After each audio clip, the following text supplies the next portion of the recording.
Vous êtes branché là?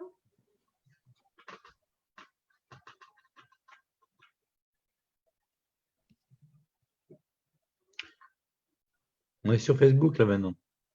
Bonsoir Clément. Bonsoir Éléonore. Voilà, Tu vas bien? nous voilà pour notre.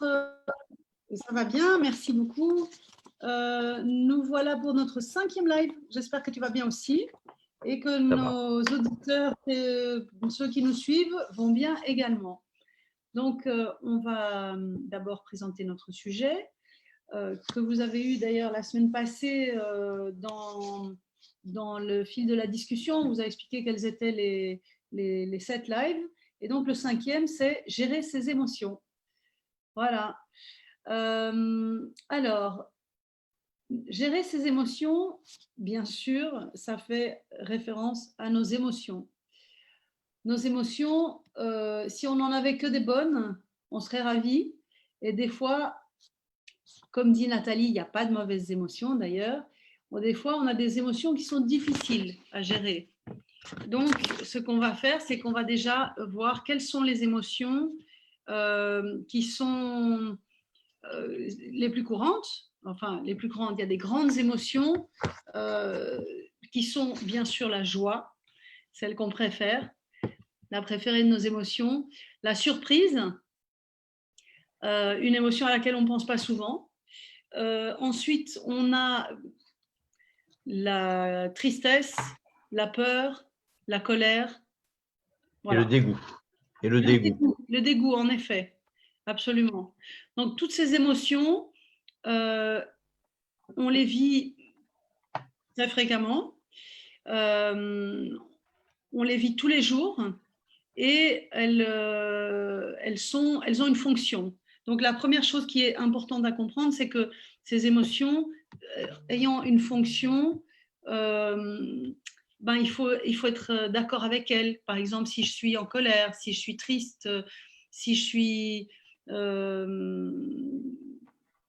qu'est-ce qu'on a dit? Si j'ai peur, eh bien, je le vois, je l'accepte et je le processe, entre guillemets. Nos émotions nous permettent de vibrer avec notre environnement, elles nous permettent d'être vivants. Si, par exemple, j'ai par malheur un deuil soudain à une personne de mon entourage qui meurt, si je ne ressens pas de tristesse et éventuellement d'autres émotions, ça peut être la colère ou de la peur ou Dieu sait quoi, alors c'est quand même un peu problématique. En fait, ouais, les 6 émotions, ce qu'on appelle les 6 émotions de base, ce sont des familles d'émotions, parce qu'il y a plein de variations. Si je prends par exemple la joie, il y a l'état amoureux, être content, enchanté, enjoué, euphorique, excité. Si je prends le dégoût, il y a aigri, le mépris, le rejet. Oui. Enfin, il y a plusieurs modalités. Dans chaque émotion, on peut avoir des états différents, des variations d'états qui sont toujours des émotions, mais souvent qu'on appelle des sentiments. J'ai le sentiment d'être blessé, j'ai le sentiment d'être amoureux. Donc, à l'intérieur des 6 émotions, on a des variations qu'on appelle les sentiments. Et ouais, donc la question des émotions, c'est est-ce qu'on peut ne pas en avoir? Est-ce qu'on peut ne pas en avoir? En fait, la réponse est non. On peut pas ne pas avoir d'émotion. Parce que si on n'avait pas d'émotion, ça voudrait dire qu'on n'aurait pas de réaction physico-chimique et de réaction neuropsychologique. On n'en aurait pas. Donc, autant dire, oui, c'est mort. Oui, ce qu'on dit de quelqu'un qui ne manifeste aucune émotion, on le dit. Ça ne veut pas dire qu'il n'en a pas. Hein. Non, j'ai bien dit manifeste. Parce qu'étant vivant, on a forcément des émotions. Et quand on voit quelqu'un qui ne manifeste aucune émotion, on va dire, d'une façon d'ailleurs caricaturale, parce que c'est une méconnaissance du sujet, on va dire que cette personne est autiste. Et oui. En général, c'est très péjoratif. D'accord ? Ou qu'elle est coupée de ses émotions. Oui, mais disons, si tu veux, la vulgarisation, ça va dire cette personne est autiste, elle montre rien, quoi. Elle est un petit robot, comme ça. Alors, il faut distinguer deux choses. Il y a des gens qui savent très très bien contrôler leurs émotions parce qu'ils ont appris à le faire. Oui, ils peuvent ne pas montrer d'émotion, ou en tout cas, ça veut dire, c'est pas qu'ils ne montrent pas d'émotion, ça veut dire qu'ils restent dans une émotion constante, une émotion choisie. c'est ça. Voilà, qui peut être la neutralité, qui peut être le calme, enfin un état de calme, un état de, tu vois, voilà, ils ont enfin, il n'y a pas de variation émotionnelle. Parce que quand on parle d'émotion, on parle de quoi? On parle de variation électromagnétique dans le cerveau, de C'est ça. variation de cette tension électromagnétique qu'on a dans le cerveau. Et il est tout à fait possible de s'entraîner, de développer la compétence à contrôler ça, ne pas avoir de variation, que l'on soit, que l'on vive une surprise ou qu'on ait un deuil ou qu'on ait quelque chose de très agréable. On pourrait très bien rester avec une manifestation au niveau du visage, au niveau du corps et même à l'intérieur de son corps, une manifestation constante, très contrôlée. Il faut savoir qu'il y a des personnes qui, pour des questions de pathologie, pour Ouais, des raisons pathologiques, effectivement, ont mis en place une sorte de démo. Ils sont bloqués dans une émotion. ouais, ouais, ouais. Mais Mhm. alors, du reste, ils peuvent très bien être bloqués dans une émotion de colère. Et ils sont en colère tout le temps, Ouais, quel que soit le sujet. Ils peuvent être dit, on peut les dire sans émotion, c'est-à-dire pas de réaction émotionnelle, ni à quelque chose qu'on leur propose qui est censé leur faire plaisir, ni à quelque chose qui est agréable, ni à quelque chose qui est désagréable.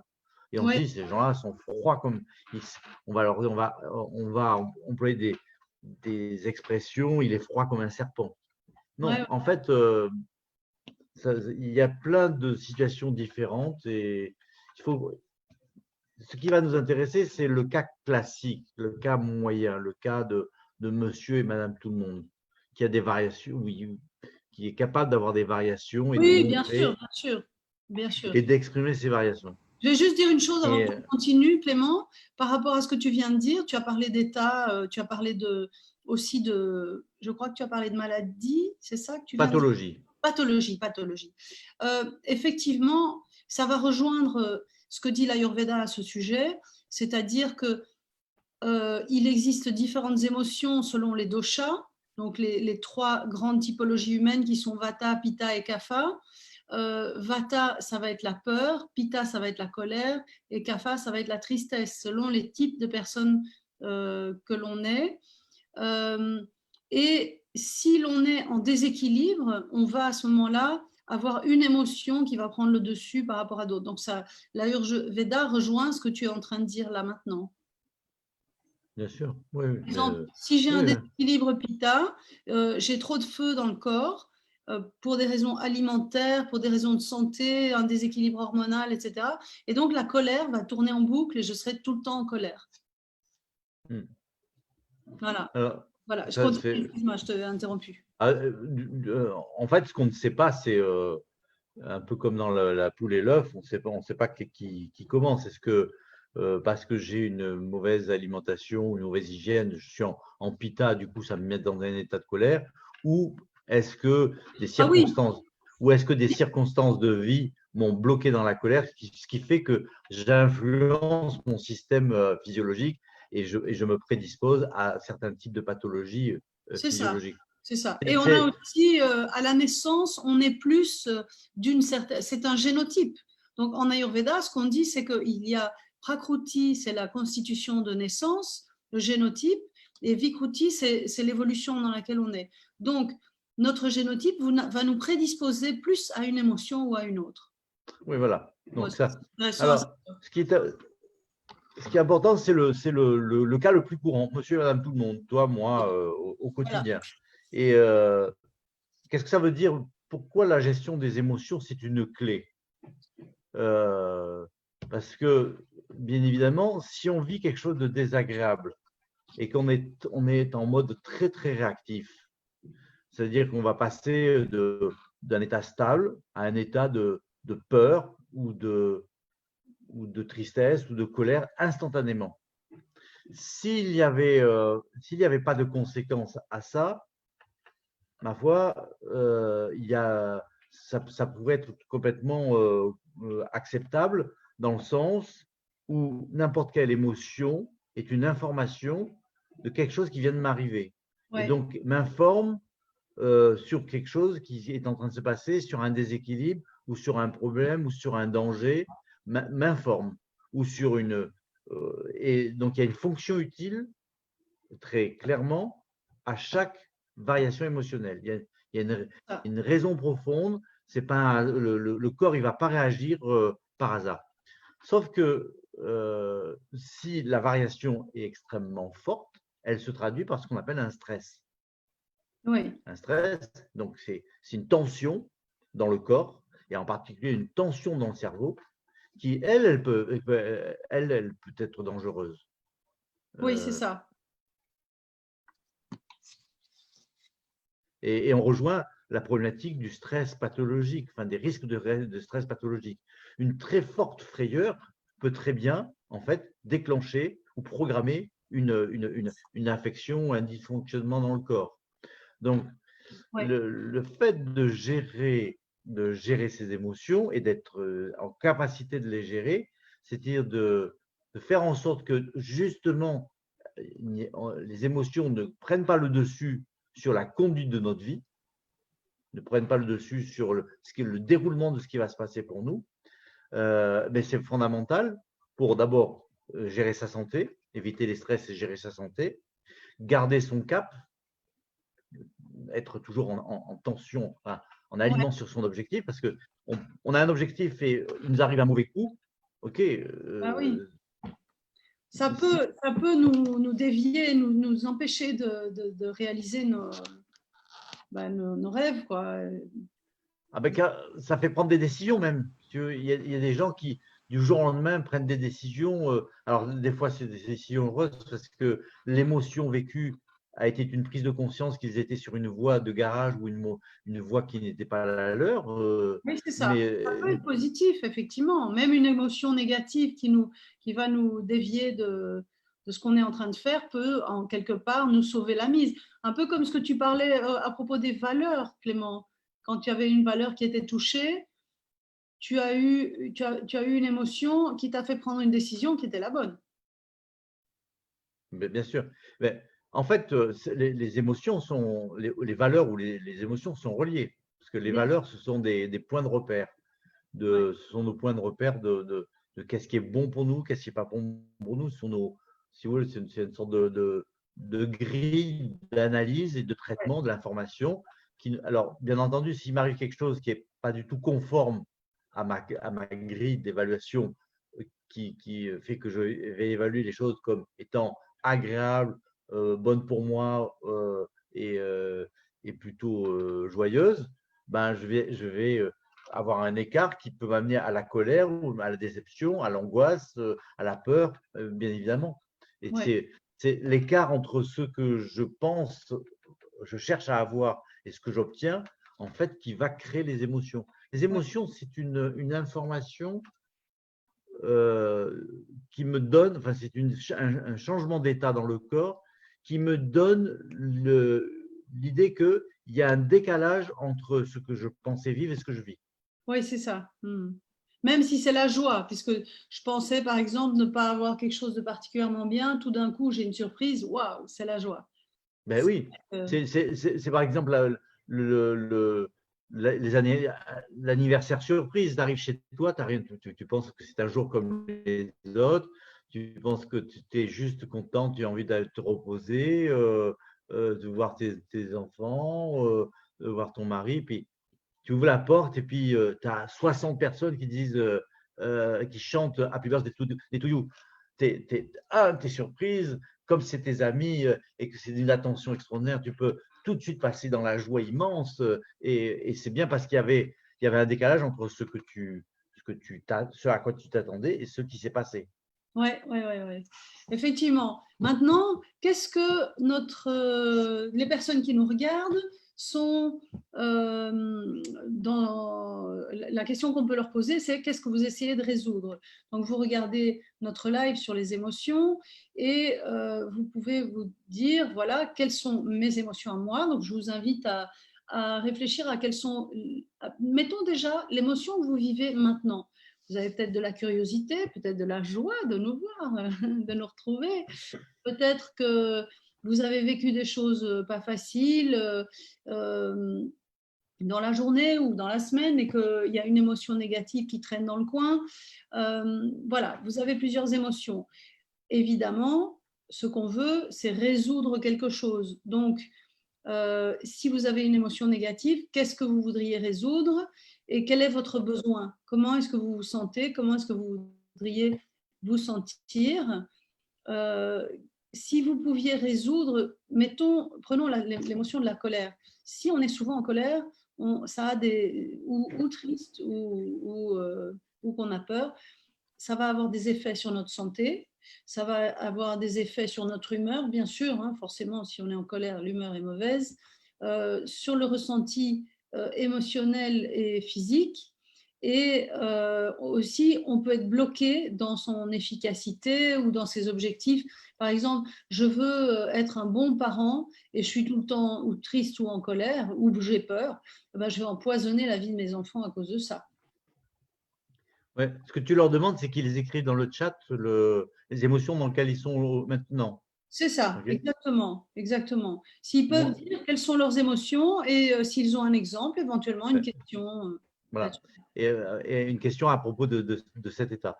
Moi, ce que je propose aussi dans le chat, c'est de mettre, en fait, d'identifier quelle est l'émotion qu'ils ont eue dans une situation passée, dans la semaine dernière, une situation passée, une émotion. Alors, je n'emploierai pas le mot négatif parce que ça suppose quelque chose de Oui, positif, c'est mais ça. une émotion a été préjudiciable, qui leur a, au lieu d'apporter un intérêt, leur a enlevé cet intérêt, leur a apporté un préjudice. C'est Par ça. exemple, quelque chose qui s'est passé où ils étaient en difficulté avec quelqu'un ou avec une situation. Donc, ce qui est important, c'est de dire, voilà, d'apprendre à nommer et à accueillir, Oui. en fait, sa réalité émotionnelle. La première des choses, c'est ça. Ouais, C'est, ouais. ouais, dans cette situation, alors je peux la nommer, c'était mardi dernier, dans ma relation avec mon fils, je me suis senti blessé, je me suis senti voilà, et quand j'étais blessé, vous mettez les mots qui vous viennent, et quand vous pensez blessé, quel est, quel état ça a généré, quelle émotion ça a généré parmi les 6 émotions? Est-ce que c'était de la surprise? Je ne crois pas. Est-ce que c'était de la joie? Je ne crois pas. Est-ce que c'était de la colère? Un blessé, ça pourrait être de la colère, mais ce n'est pas forcément de la colère. Est-ce que c'était de la peur? Peut-être un peu d'inquiétude, mais pas Peur. forcément de la peur. Est-ce que c'était de la tristesse? Ouais, peut-être. Oui, j'étais triste. Alors là, si c'est de la tristesse, donc au début, dans telle Notez situation, ça. je me suis senti blessé, le sentiment, et trouver l'émotion qui va avec. C'était de la tristesse ou alors du dégoût. En fait, ce qui peut aller avec le mot blessé, c'est tristesse ou dégoût. Mais si j'en prends une autre, si je prends un autre exemple, j'étais froissé. Oui. J'étais froissé par le propos de mon patron. Froissé, quel effet ça a généré chez moi? Là, on va être plus dans la famille de la colère. C'est-à-dire, ça m'a fait monter. J'ai eu une montée d'adrénaline. Je me suis senti avec de l'agressivité. Là, on sait qu'on est un peu plus dans la colère. Donc, vous nommez ça. Vous notez tout ça. Alors, je vous rappelle une petite chose, c'est que Nathalie est toujours là pour noter vos questions, pour nous transmettre ce que vous écrivez et pour répondre à vos questions. Voilà. Donc, vas-y, je te laisse continuer. Ouais, parce que je voudrais expliquer pourquoi je leur demande ça. Je vous demande de le faire, de faire cet exercice. C'est un véritable exercice qu'on peut faire tous les jours quand on rencontre des situations difficiles. On a un petit carnet, on prend un petit carnet et on écrit l'état dans lequel ça nous met. Moi, je me sens sale. Je me sens sali par. Il y a telle situation, donc on marque le contexte, où c'était, avec qui, à propos de quoi. Je me suis senti sali. Et là-dedans, il faut chercher un petit peu plus loin et puis essayer de tout voir qu'est-ce que c'est. Est-ce que c'est de la tristesse, de la peur ou du dégoût? C'est ça. Oh, ça peut être du dégoût. Et je nomme, parce que la première étape pour gérer ces émotions, c'est d'abord de les reconnaître. C'est ça, exactement.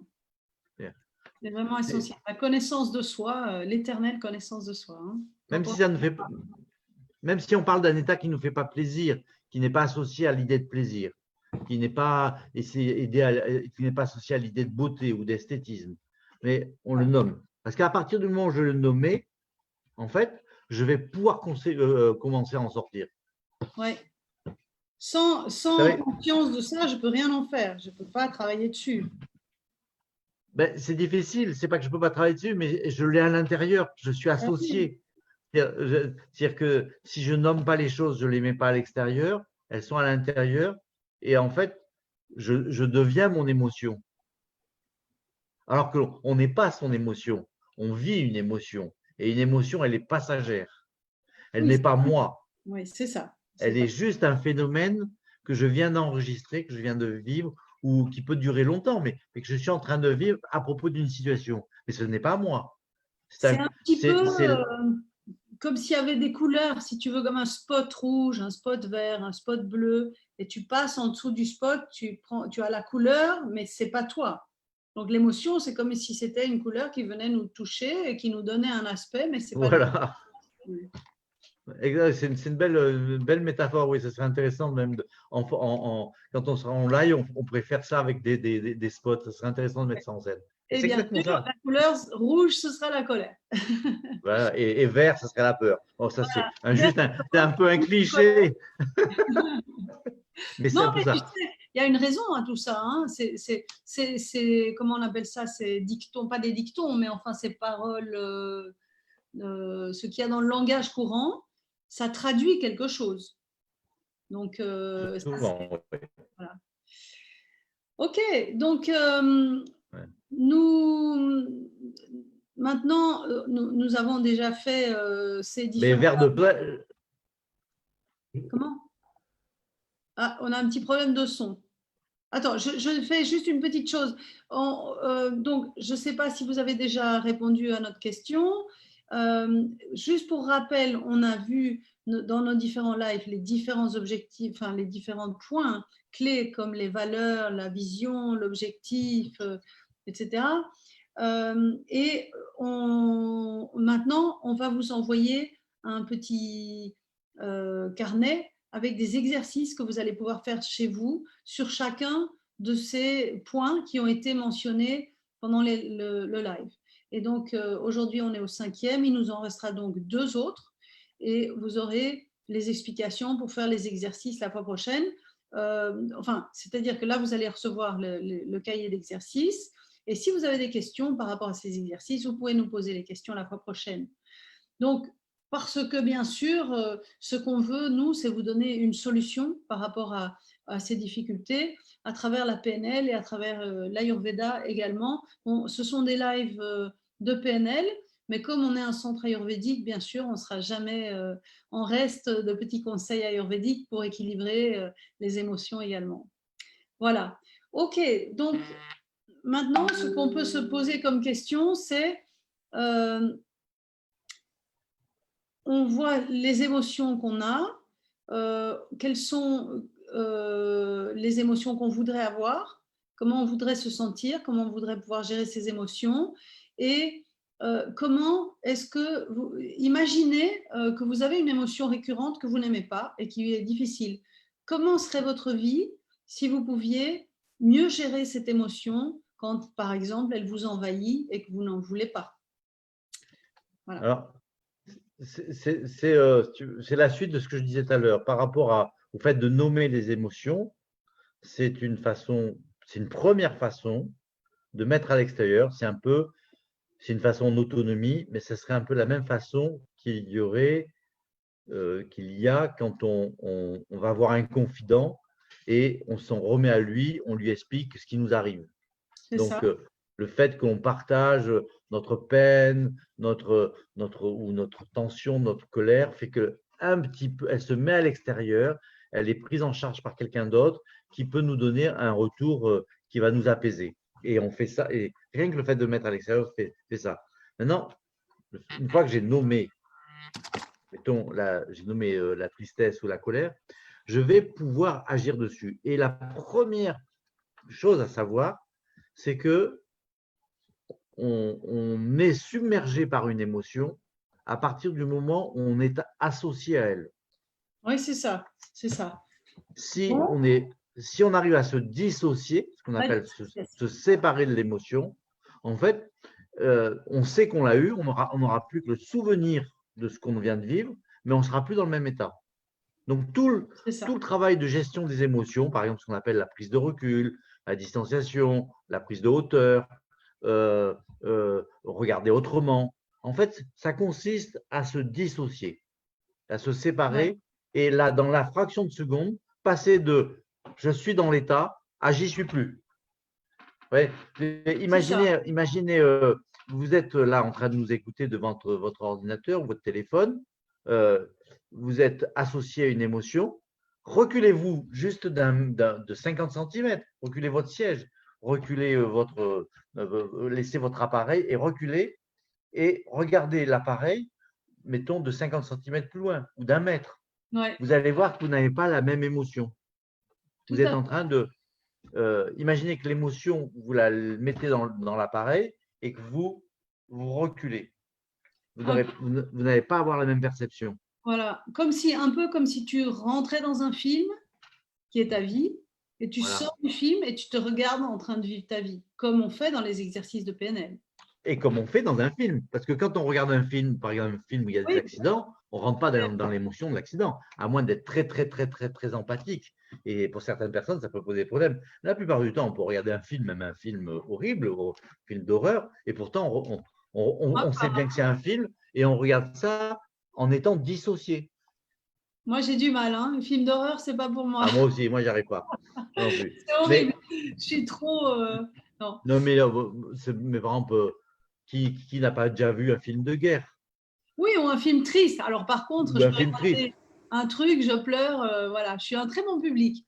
Alors, ça veut dire que Ouais, tu t'associes à l'émotion du film, c'est-à-dire que tu t'identifies à la personne qui a l'émotion. exactement, exactement. Voilà. Tout à C'est fait. une identification. Ouais, Si tu ne rentres pas dans cette identification et tu laisses une séparation entre toi, ce que tu es profondément, et ce que tu vois, parce que de la même façon, tu n'es pas tes émotions, mais tu n'es pas ce que tu vois. oui, c'est ça. Les C'est yeux voient quelque chose sûr. et ton cerveau peut traiter l'information sans que tu passes dans une réaction émotionnelle. Exactement. C'est-à-dire qui te donnerait l'information que tu es en train de prendre en charge le problème. Ouais. Le reste, c'est un bon indicateur, hein. Mm. Si je suis avec une amie qui est triste et que je me mets à être triste avec elle, ça veut dire que je me suis rapproché d'elle, je me suis mis à vibrer, à me mettre à l'unisson avec elle et je fais comme elle et je m'approprie en fait son émotion. Ouais, c'est ça. Alors Mm. c'est pas négatif, hein. Il y a aucun propos négatif là-dedans. C'est que juste, c'est un constat qu'il est en train de m'arriver ça. Des fois, c'est approprié et des fois, c'est totalement inapproprié. C'est ça. Si Mm. quelqu'un se met en colère et que je me mets en colère, c'est inapproprié. C'est ça. Quoique, dans certains cas, ça peut être volontaire que je me mette en colère parce que ça peut arrêter l'autre parce que je lui donne un feedback de sa colère. Oui, Mais la question, toute la question des émotions, la gestion des émotions, c'est d'être conscient de est-ce que je suis associé ou dissocié de l'émotion? c'est Est-ce ça. que je suis dans l'émotion et c'est devenu moi? Ou est-ce que j'ai le contrôle de cette émotion et je sais que je suis en train de la vivre? Après, ça peut être aussi, ce que tu décris là, ça peut aussi faire référence à ce qu'on appelle la position de perception. C'est-à-dire, Exactement. comment on se positionne. Est-ce que tu peux expliquer de quoi il s'agit? Alors, les positions de perception en PNL, c'est à la fois une technique et c'est aussi une capacité que l'on peut développer qui est très intéressante. Quand je suis en face de quelqu'un avec qui j'ai un conflit, c'est très adapté dans les cas de conflit, où j'ai un contentieux avec quelqu'un, il y a une tension entre moi et lui, on ne se comprend pas, on ne parle pas tout à fait le même langage. La position de perception consiste à prendre conscience que dans ma position, dans mes chaussures, je pense et je ressens des choses que je peux nommer, qui sont propres à moi. Oui, Si je passe dans le rôle, je prends le rôle de mon interlocuteur et que je chausse ses chaussures, je prends ses comportements, j'adopte ses façons de penser, j'adopte ses mots, je réponds comme lui répond, je m'aperçois qu'il est en train de vivre quelque chose de différent. on en a parlé déjà dans un de nos lives. On en a déjà parlé. Oui, oui, Il vit quelque chose de on va pas différent donner l'exemple, mais bon. et il ne vit pas la même émotion. Ouais, Il ne vit pas la même émotion. Donc, ça, c'est intéressant parce que d'abord, ça me permet de comprendre que ce que je vis, ce qu'on appelle mon modèle du monde, n'est pas celui de l'autre. La première chose, c'est que ça me permet de sortir de la confusion et de l'interprétation erronée que je peux en fait plaquer sur une situation. Du style, il ne me comprend pas, il ne comprend rien ou il le fait exprès. Non, il comprend les choses de façon complètement différente. Il n'a pas les mêmes émotions, il n'a pas les ouais, mêmes il n'a pas les mêmes compréhensions, il n'a pas la même culture, il n'a pas les mêmes points de départ, il n'a pas les mêmes représentations. Donc déjà, ça c'est très intéressant pour gérer ses émotions, dans le sens, les émotions qui sont associées aux situations de relation. Pour prendre du recul, c'est-à-dire que relativiser en fait ce que je pense à propos d'une situation. Quelqu'un n'est pas forcément en train de me vouloir du mal, il est en train juste de vivre ce que lui il peut vivre. Et que moi-même, je vis autre chose. Si je prends ce recul-là, j'ai la possibilité d'accéder à ce qu'on appelle les ressources, c'est ça. c'est-à-dire au fait de choisir comment je veux parler, au fait de choisir comment je veux penser, au fait de choisir dans quelle émotion je veux être. Ouais, Si je m'aperçois que dans un jeu d'interaction, je me suis échauffé, je me suis mis en colère, et je prends la conscience que en fait, c'est la situation, ma façon de traiter la situation qui fait que je suis dans cet état. Si je prends du recul, je peux dire, ah mais c'est la même situation, je pourrais y mettre du calme. Et dès que je me mets dans l'état de calme, les mots, les comportements ne peuvent pas être les mêmes.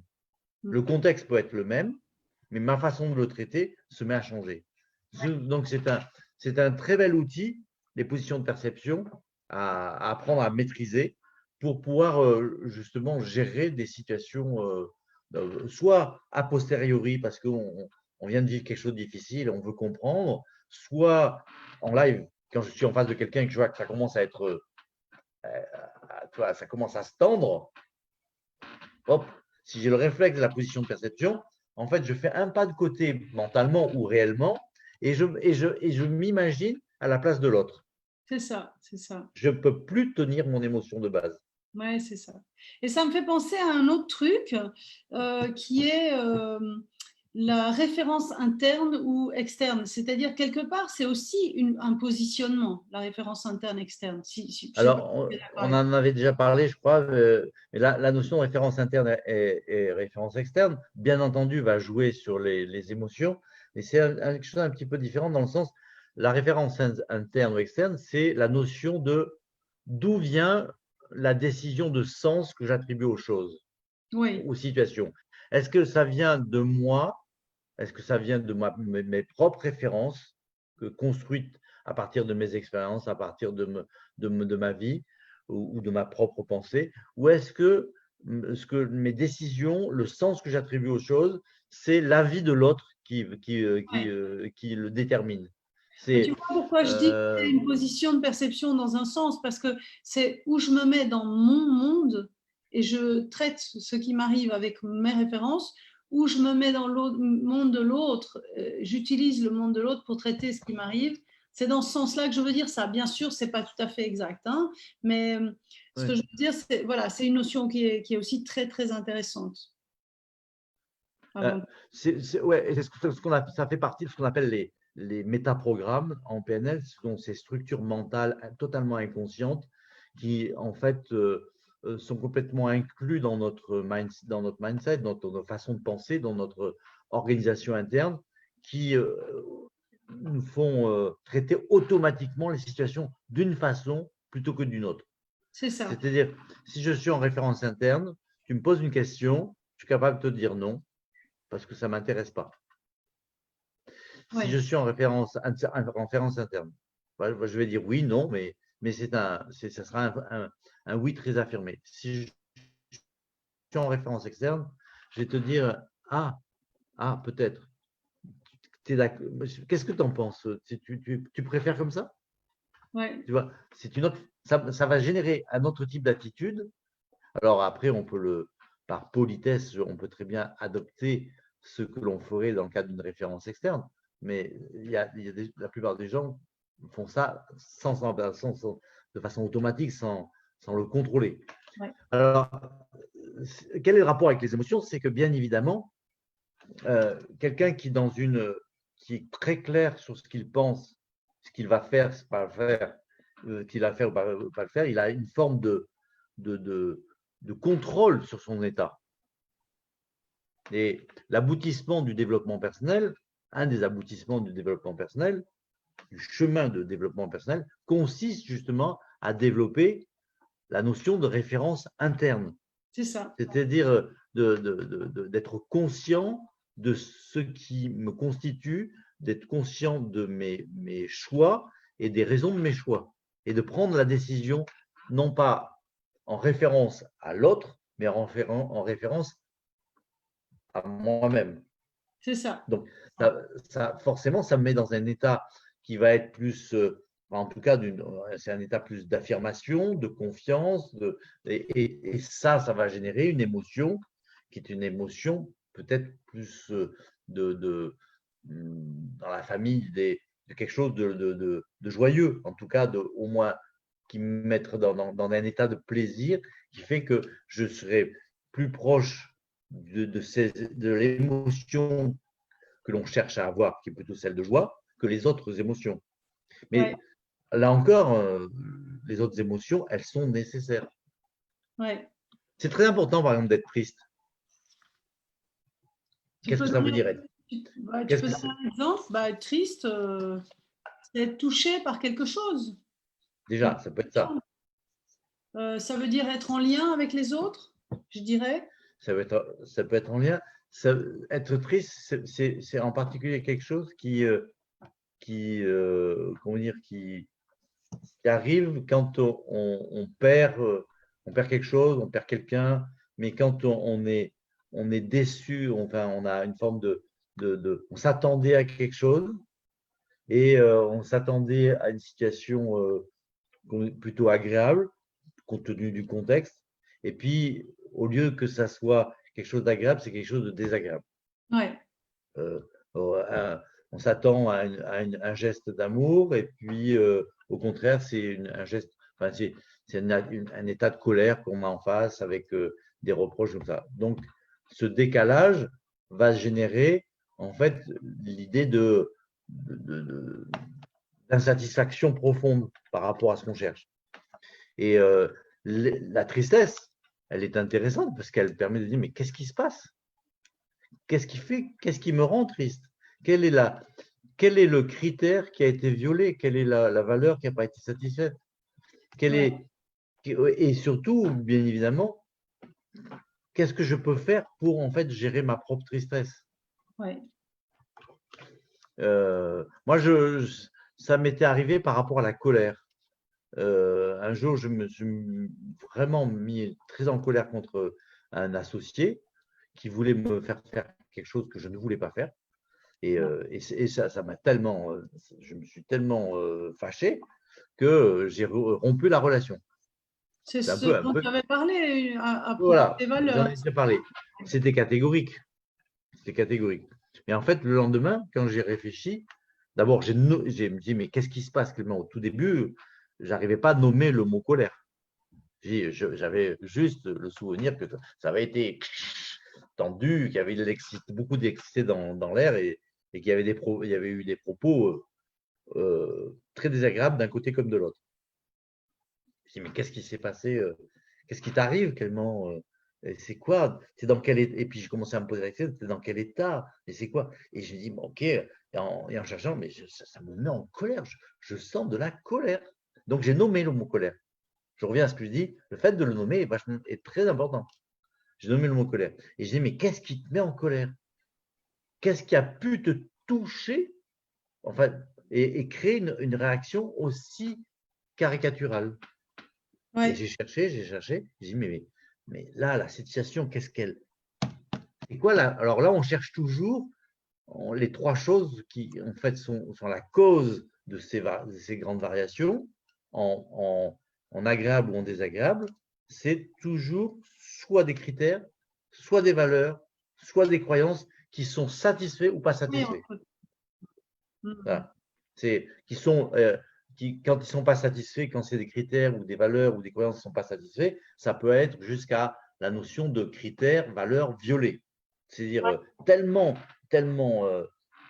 touchées que elles sont allées en fait frapper quelque chose de sacré en moi.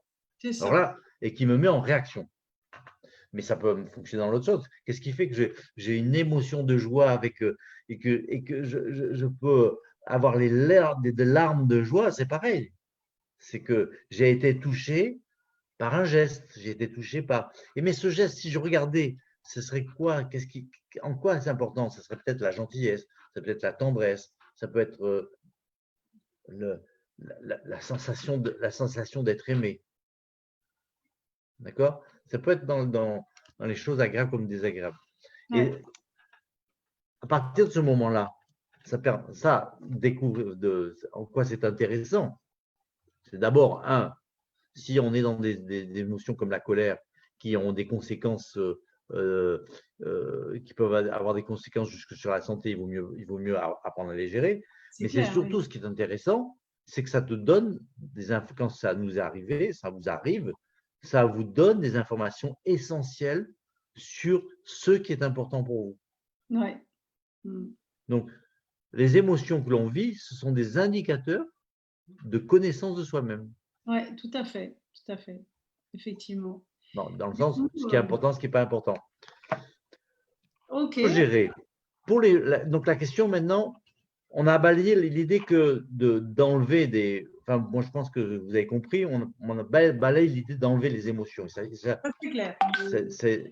C'est totalement inapproprié d'enlever les émotions ou de les rayer ou de dire qu'il y a une émotion qui n'est pas bonne. Elles sont toutes intéressantes, elles ont toutes une fonction et elles transportent tous des informations très pertinentes sur soi-même et sa vie.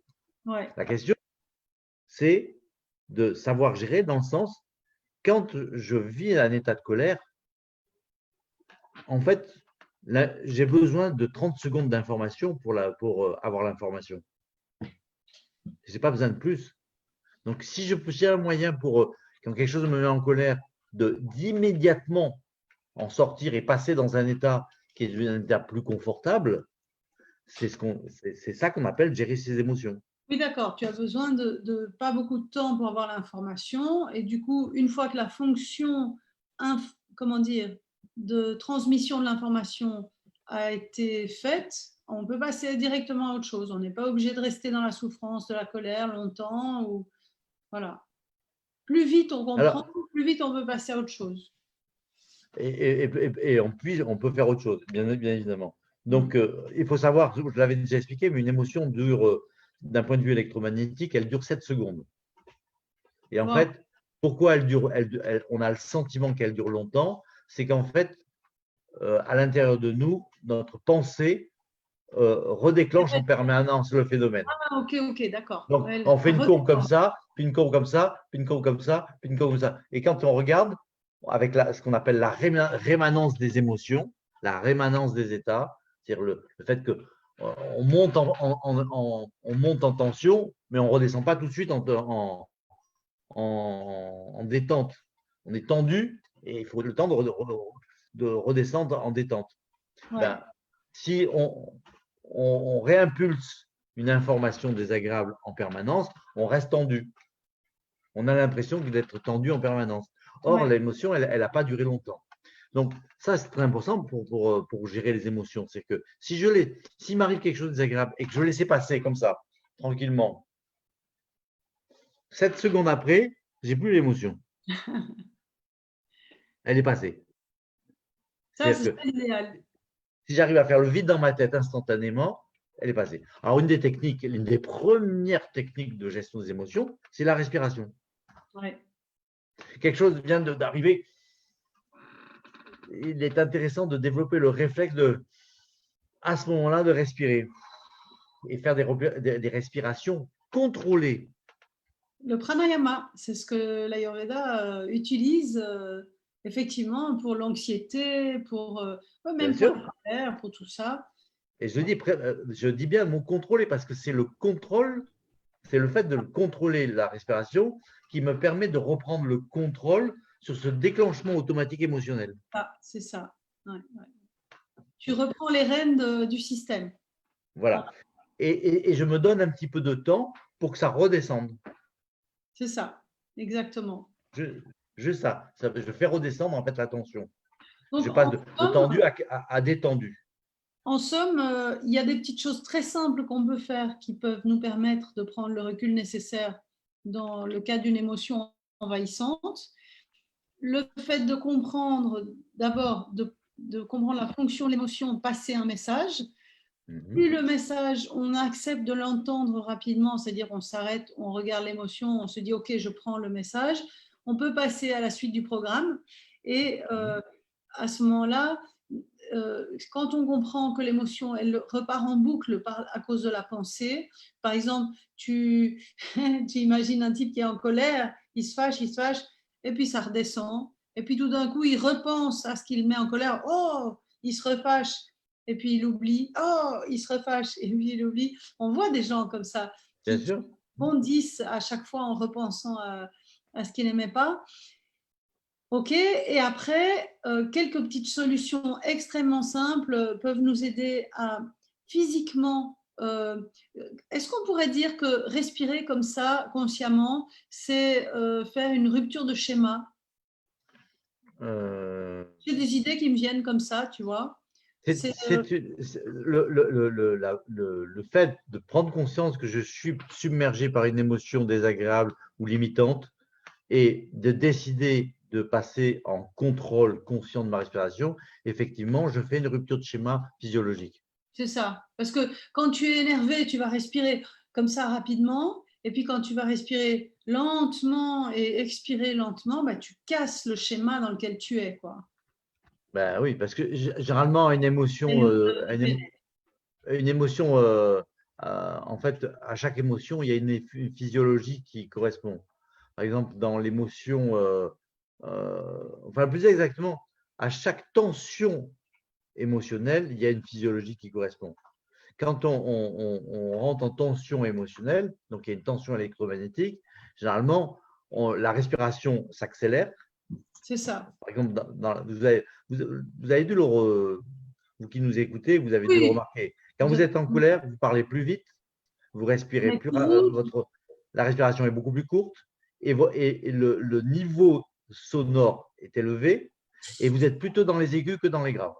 C'est ça. Ça, c'est caractéristique en fait de quand on se met en tension et on commence à, comme on dit, la mousse commence à monter. Ça monte. Et on peut entendre ça. Donc, si on agit sur ce que je viens de nommer, c'est-à-dire le ton, l'aigu, l'aigu ou le grave, oui. la rapidité ou la lenteur, c'est ce qu'on appelle des sous-modalités en PNL. C'est-à-dire… Changer les sous-modalités, c'est-à-dire, voilà, je te laisse expliquer, excuse-moi, je te coupe. Les sous-modalités, ce sont les caractéristiques, soit dans le domaine visuel, soit dans le domaine auditif, soit dans le domaine kinesthésique, c'est-à-dire tout ce qui touche au ressenti, c'est les caractéristiques de l'expérience. Ouais. Par exemple, si je prends le domaine visuel, une photo, elle peut être sombre ou claire. Elle peut être avec une profondeur de champ ou sans profondeur de champ. Elle peut être contrastée ou au contraire non contrastée. Elle peut avoir du relief ou pas de relief. Elle peut être floutée ou nette. Enfin, il y a très éclairée ou très sombre. Voilà. On voit bien qu'on a des polarités sur chaque type de caractéristiques de l'expérience. On va du sombre au clair, par exemple. Et donc, pour ceux qui nous regardent, pour qu'ils comprennent pourquoi on parle de tout ça, ça va être que si vous avez une émotion quelconque, vous avez une pensée qui va avec, vous allez avoir une image qui va apparaître en vous par rapport à ce que vous vivez comme situation. Et cette image, par la pensée, on va la transformer. On va ajouter, par exemple, à une couleur, à une image sombre, on va ajouter un peu de clarté, on va y ajouter de la couleur, on va y ajouter de la netteté. Et en fait, les émotions qui sont liées à l'image vont changer à partir du moment où, par l'imaginaire… Alors, ce n'est pas tout à fait les émotions. Ce qui va changer dans un premier temps, c'est ce qu'on appelle l'état physiologique Oui, et l'état mental. Quand oui. on a changé l'état physiologique, l'état mental, en fait, on change le sentiment. Et quand C'est on ça. change le sentiment, on change l'émotion. Voilà.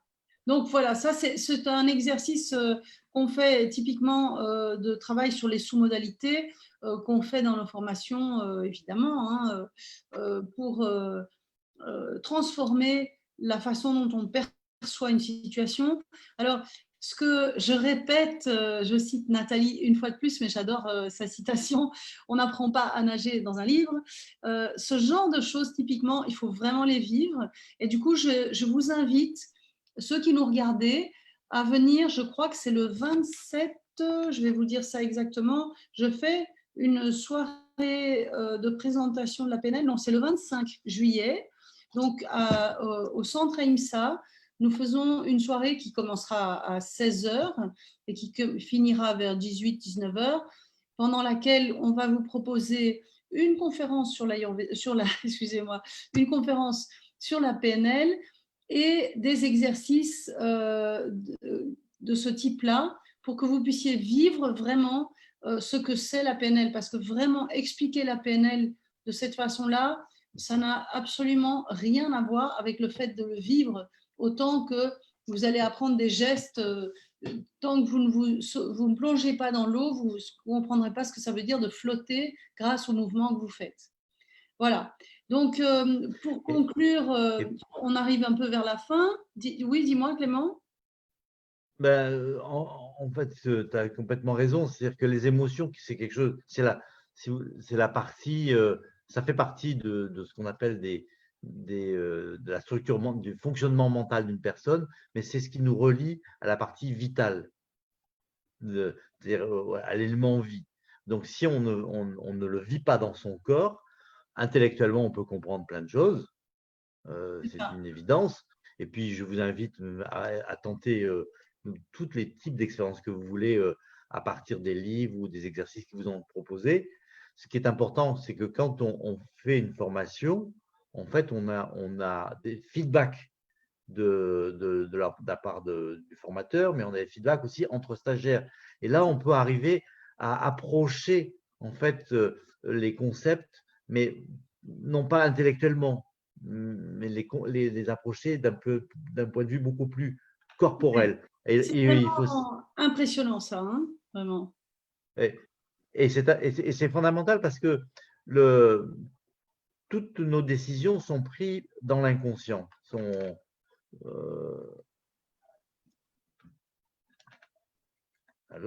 Toutes nos décisions sont prises au niveau de l'inconscient. Et le langage de l'inconscient, c'est le corps. C'est ça. C'est par le corps que l'on sait.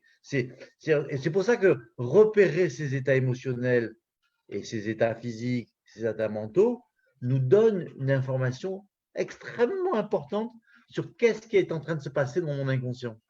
Qu'est-ce qui s'est passé dans l'inconscient. Comme c'est à ce niveau-là, c'est au niveau inconscient que sont prises les décisions, ça vaut le coup vraiment de savoir qu'est-ce que l'inconscient il a fait de notre vie. Oui, tout à fait, tout à fait. Parce que consciemment, on n'a que très peu d'informations en fait. Ouais. Ok, ben écoutez, voilà, c'était un plaisir, comme d'habitude, de vous retrouver pour partager avec vous notre passion de la PNL. Hein. On a fait un tour très bref. Aujourd'hui, c'était même un peu plus long que d'habitude. Ça fait déjà 1 heure qu'on est dans notre live. Mais c'est vrai qu'il y a tellement de choses à dire que c'est parfois un peu frustrant de s'arrêter en si bon chemin. Donc voilà, je vous invite à faire les exercices qu'on vous a envoyés. Ensuite, à nous retrouver la semaine prochaine pour le 6e live et l'avant-dernier. Et enfin, à nous retrouver le 25 pour cette conférence, bien sûr, qui sera offerte gratuitement, et cet atelier de PNL qu'on vous propose pour que vous puissiez vivre vraiment, physiquement, ce que la PNL vous propose comme transformation. Expérience étonnante. Je me souviendrai toujours de la première fois que j'ai vécu cette expérience, et je vous souhaite de la vivre vous aussi. Voilà, à très bientôt, et bonne semaine avec les exercices qu'on vous a préparés. À bientôt. On vous souhaite le meilleur et à très vite. Bye.